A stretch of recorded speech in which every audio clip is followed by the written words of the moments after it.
नमस्कार दोस्तों, मैं आलोक आप सभी का बहुत बहुत स्वागत करता हूं। दोस्तों, टीजीटी पीजीटी पॉलिटिकल साइंस के अंतर्गत हम लोग एक महान राजनीतिक विचारक जीन जैक्स रूसो के बारे में अध्ययन कर रहे हैं। ये एक ऐसे विचारक हैं जो संविदा विचारवादी विचारकों की श्रेणी में रखे जाते हैं। हाफ लाक रूसो तीनों विचारक राष्ट्र की उत्पत्ति के संविदावादी विचारकों के श्रेणी में रखे जा रहे हैं। दोस्तों, जीन जैक रूसो के बारे में हमने जाना था कि इनका जन्म स्विट्जरलैंड के जिनेवा शहर में हुआ था। ये फ्रांसीसी नागरिक थे, फ्रांसीसी निवासी थे और फ्रांसीसी क्रांति के प्रेरणा स्रोत थे। प्रत्यक्ष लोकतंत्र के जनक थे। इन्होंने एक महान कृति सोशल कॉन्ट्रैक्ट की रचना की थी।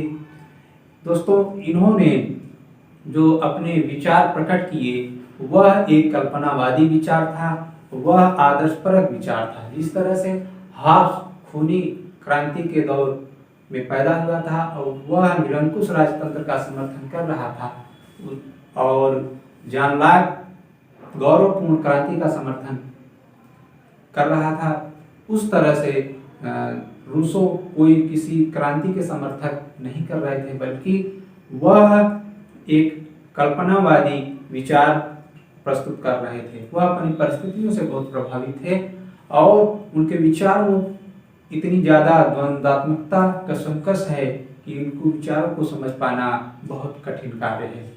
दोस्तों, जीन जैक्स रूसो के राजनीतिक विचारों को हम कुल 5 बिंदुओं में पढ़ रहे हैं। पहले हम लोगों ने प्राकृतिक अवस्था, मानव स्वभाव को पढ़ा था। अब इसी कड़ी में हम आज सामाजिक समझौते के बारे में पढ़ेंगे कि सामाजिक समझौते की जरूरत क्यों पड़ी। सामाजिक समझौता पढ़ने से पहले हमें फिर प्राकृतिक अवस्था की ओर रुख करना पड़ेगा। देखना पड़ेगा कि प्राकृतिक अवस्था के कौन से कारक थे जो सामाजिक समझौता करने पे मजबूर किए थे।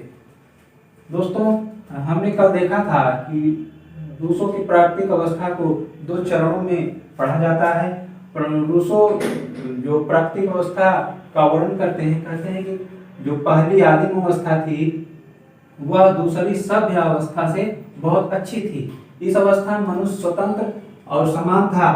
यहाँ पे विवेकहीन, परमार्थी और सुखी था। लेकिन जैसे जैसे जनसंख्या बढ़ी, लोगों में संपत्ति की भावना जागृत हुई और वह आदिम समाज सभ्य समाज के रूप में बदल गया।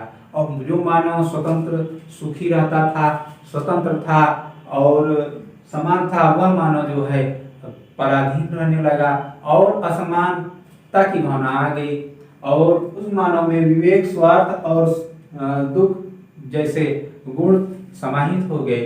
तो दोस्तों, यहाँ पे मनुष्य जो है एक तरह से जो सुखी था दूसरी अवस्था में दुखी हो गया और मानव का जो स्वभाव था उदात्त वंचक, भोला भाला सभ्य जंगली जीव, उस अवस्था दूसरी अवस्था में समस्याएं प्रकट हो गई, समस्याएं आ गई। तो इस दूसरी अवस्था से छुटकारा पाने के लिए रूसो जो सुझाव देते कहते हैं, यहाँ से यहाँ पहली अवस्था में जाना मुश्किल है क्योंकि जनसंख्या बढ़ गई है और लोग विवेकवान, बुद्धिमान हो गए हैं। तो इन दोनों तत्वों के कारण पहली अवस्था में हम नहीं जा सकते। तो एक नई अवस्था हमें खोजनी पड़ेगी। कि पहली अवस्था और दूसरी अवस्था को छोड़ के एक नई अवस्था की ओर हमें प्रवेश करना पड़ेगा, जहाँ पर सभ्यता हो, सभ्य समाज हो, मनुष्य में विवेक हो, विवेकी समाज हो, परमार्थ की भावना हो और मनुष्य सुखी रह सके और मानव स्वतंत्र और समान महसूस करे और जहाँ पर संपत्ति सुरक्षित रहे, संपत्ति सभी का सुरक्षित रहे। तो यह तीसरी अवस्था प्राप्त करने के लिए रूसो एक समझौता कराते हैं।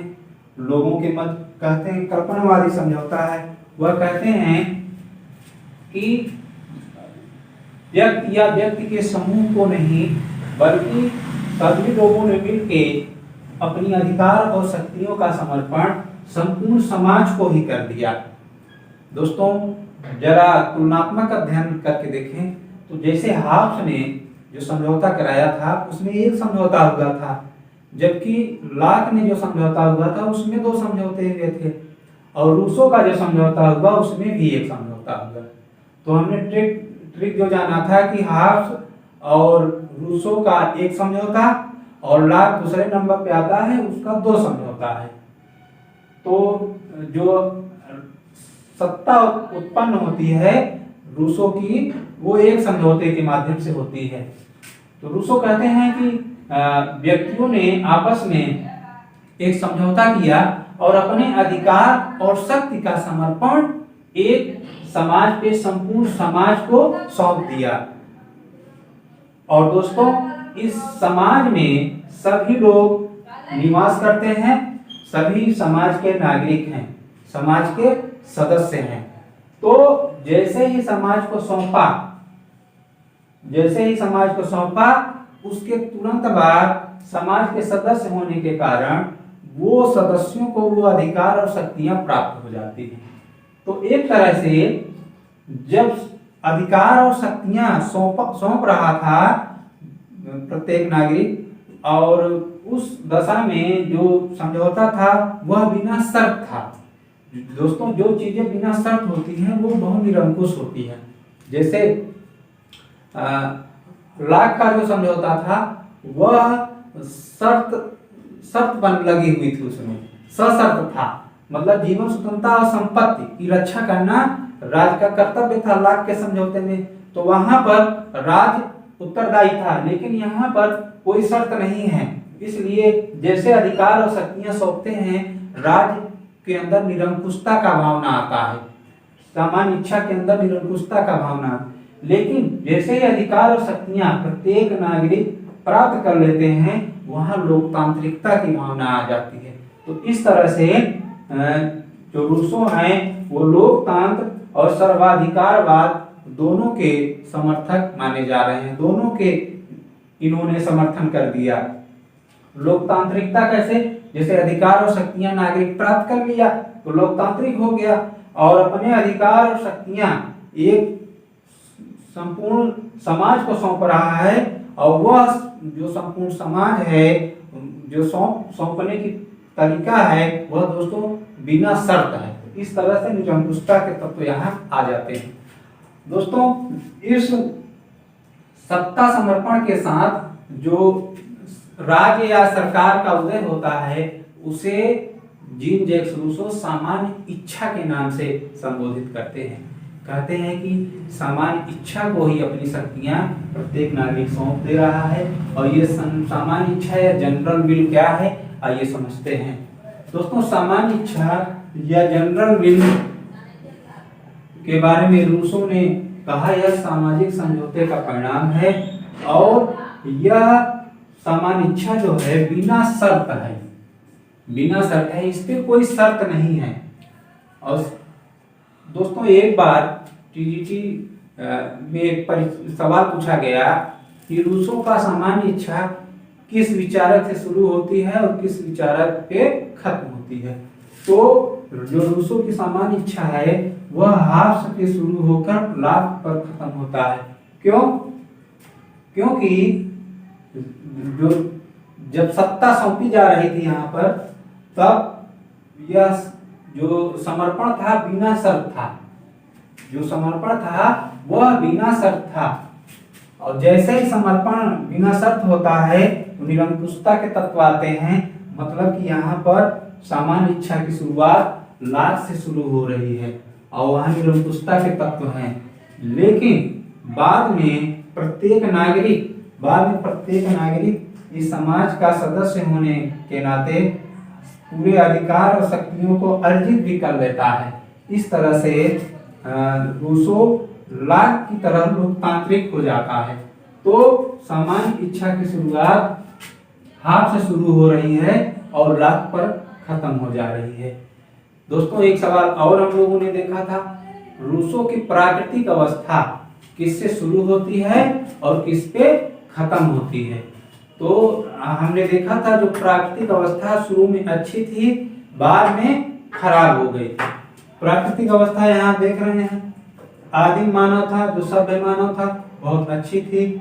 यहाँ पे सभ्य समाज आ गया, वो उसके अंदर परतंत्रता असमानता के मानो दुखी हो गया। तो प्राकृतिक अवस्था अच्छी थी, अच्छे की बात कौन करता है? लाभ करता है। प्राकृतिक अवस्था खराब थी, इसकी बात कौन करता है? हर्ष करता है। तो प्राकृतिक अवस्था अच्छी थी, बाद में खराब हो गई, लाभ से शुरू होगी और हाथ पे खत्म हो गई। जबकि सामान्य इच्छा हाथ पे से शुरू होती है और लाभ पे खत्म होती है।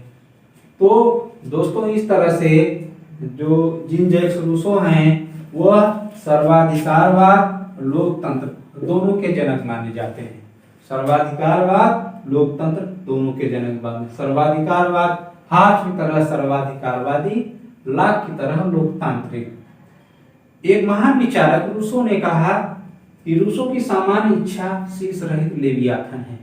रूसो की सामान्य इच्छा शीश रहित लेवियाथन है। यह किसने कहा? यह वाहन ने कहा दोस्तों, वाहन ने, बहुत इंपॉर्टेंट है।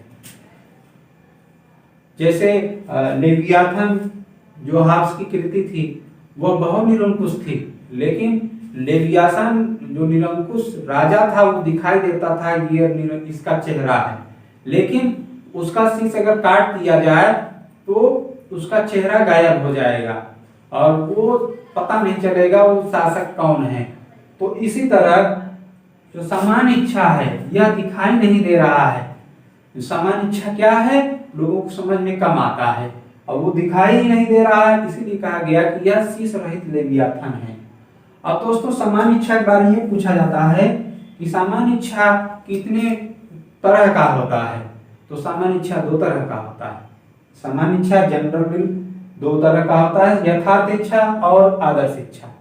यथार्थ इच्छा और आदर्श इच्छा, आइए देखते हैं क्या है यथार्थ इच्छा। इसे रूसो कहते हैं यथार्थ इच्छा वह इच्छा है जो बाह्य इच्छा होती है और यह स्वार्थ की इच्छा होती है। जो इच्छा बाह्य होती है स्वार्थ की होती है और निम्न स्वार्थ पे आधारित होती है, वह यथार्थ इच्छा है। वह क्या है? यथार्थ इच्छा है। रूसो ने सामान्य इच्छा यथार्थ इच्छा, रूसो ने कहा जो सामान्य इच्छा है वह यथार्थ इच्छा नहीं हो सकती। कई बार पूछा गया है रूसो के अनुसार क्या सामान्य इच्छा यथार्थ इच्छा हो सकती है?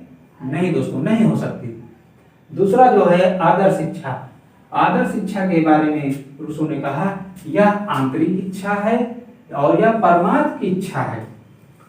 यह आंतरिक इच्छा है या परमार्थ की इच्छा है, मतलब दूसरे के कल्याण की भावना वाली इच्छा है और यह श्रेष्ठ स्वार्थ पे आधारित है, श्रेष्ठ स्व पे आधारित है और सामान्य इच्छा इसी का योग है। सामान्य इच्छा इसी इच्छा का योग है। किस इच्छा का? आदर्श इच्छा का। तो बाद में एक सवाल पूछा गया इन दोनों के अलावा कि सामान्य इच्छा है क्या? ये तो हो गया सामान्य इच्छा की परिभाषा, आप बताइए क्या है? तो सामान्य इच्छा न तो सर्वसम्मत की इच्छा है न बहुमत की इच्छा है, यह सामान्य जन की सामान्य चेतना है। क्या है? सामान्य जन की सामान्य चेतना है। यह न तो सर्वसम्मत की इच्छा है न बहुमत की इच्छा है, सामान्य जन की सामान्य चेतना है।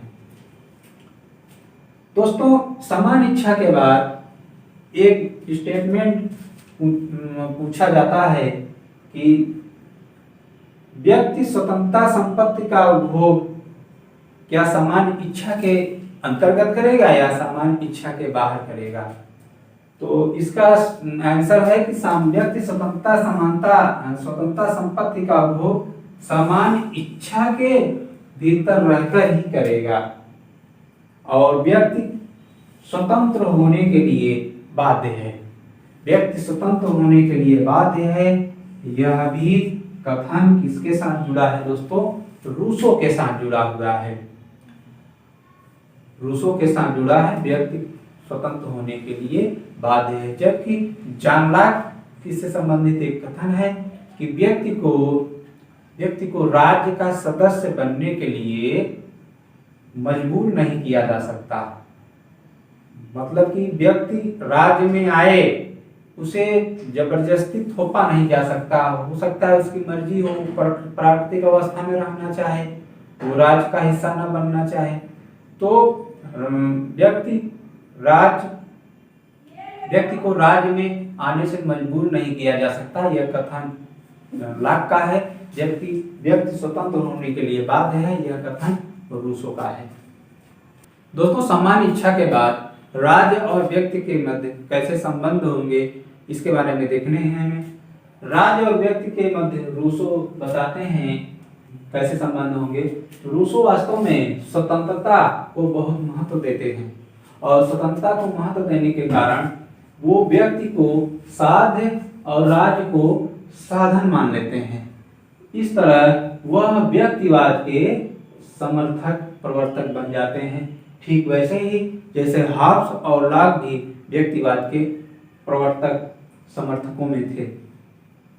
दोस्तों, जो रूसो का राज्य है उसमें उन्होंने सामान्य इच्छा को संपूर्ण बताया। उन्होंने सामान्य इच्छा को संपूर्ण बताया और व्यक्ति को एक अंश। इस तरह वह सावयवी सिद्धांत, सावयवी संबंध के समर्थक बन जाते हैं।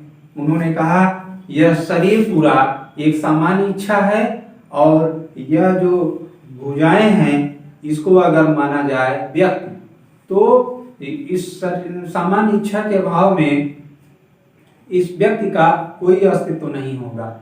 ठीक वैसे ही जैसे ये शरीर अगर न रहे तो इस हाथ का कोई अस्तित्व नहीं रहता है। इसी तरह सामान्य इच्छा के अभाव में व्यक्ति का कोई अस्तित्व नहीं है। इस तरह से वो सावयवी संबंध स्थापित करके आदर्शवाद के समर्थक बन बैठते हैं।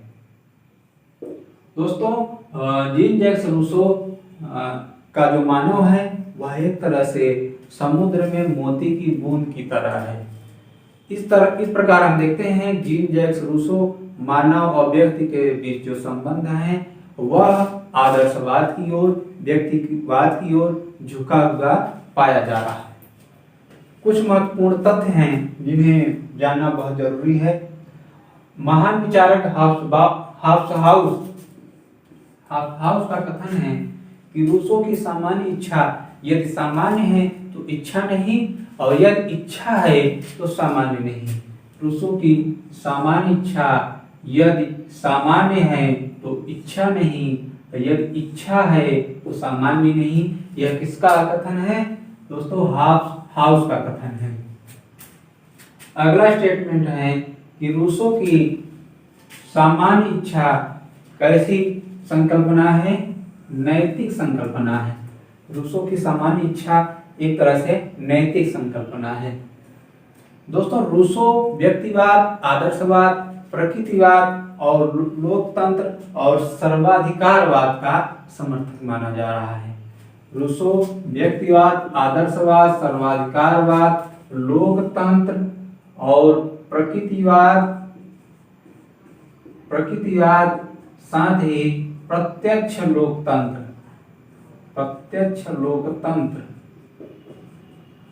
के समर्थक रूसो माने जाते हैं।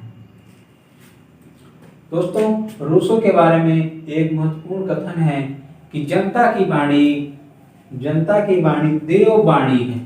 यह स्टेटमेंट किसके साथ जुड़ा है? यह स्टेटमेंट रूसो महोदय के साथ जुड़ा हुआ है। इसी को दूसरे शब्दों में कहें तो आपकी आवाज ईश्वर की आवाज है। कहा जाता है आपकी आवाज ईश्वर की आवाज है। यह किसका कथन है? यह रूसो का कथन है। इस स्टेटमेंट का अर्थ है कि वह प्रत्यक्ष प्रजातंत्र का समर्थक है। मतलब जैसे स्विट्जरलैंड में आज भी कुछ कैंटन में ऐसी प्रथा प्रचलित है कि प्लेग्राउंड पर ही जनता एकत्रित होकर किसी बिंदु पर कानून बना लेती है और जिस बिंदु पे वो पूरी तरह से सहमत हो जाती है, सरकार उसी विषय पे कानून बना लेती है। तो दोस्तों, ये आपके समक्ष जीन जैक्स रूसो का पूरा शानदार तरीके से लेक्चर रहा और उम्मीद है आप लोगों को ये समझ में आया होगा। और आपको नोट्स की जरूरत है तो आप टेलीग्राम में आके नोट्स को प्राप्त कर सकते हैं। हमने वहाँ नोट्स सेंड कर दिया है। तो दोस्तों, इस लेक्चर को लाइक, सब्सक्राइब, शेयर जरूर करें।